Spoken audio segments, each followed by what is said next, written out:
Pasteurelyoz. Pasteurelyoz müxtəlif növ heyvanların tənəffüs yolları və bağırsaqlarının selikli qişalarının yolxucu xəstəliyidir.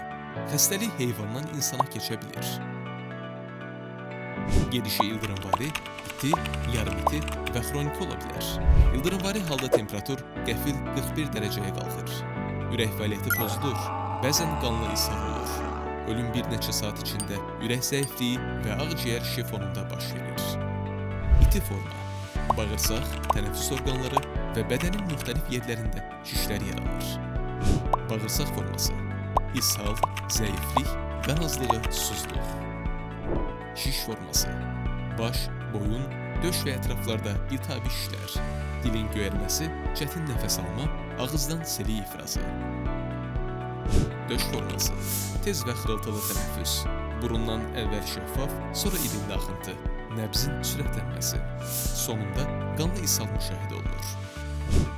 Diaqnoz kliniki, patoloji və laborator müayinələrlə qoyulur. Profilaktikası. Pasteurelyoz xəstəliyinə qarşı heyvanlar peyvənd edilməli.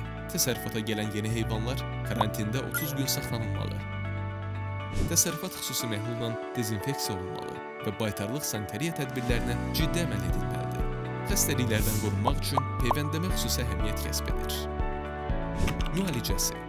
Baytar həkimin göstərişinə uyğun olaraq antibiotiklərlə yanaşı pasteurelyoz əleyhinə serum və vitamin preparatları heyvanın çəkisinə uyğun dozada tətbiq olunmalıdır və immunitet sistemini gücləndirən tədbirlər həyata keçirilməlidir. Xəstəliyin əlamətlərini müşahidə etdikdə mütləq ixtisaslı baytar həkimlərinə müraciət edin.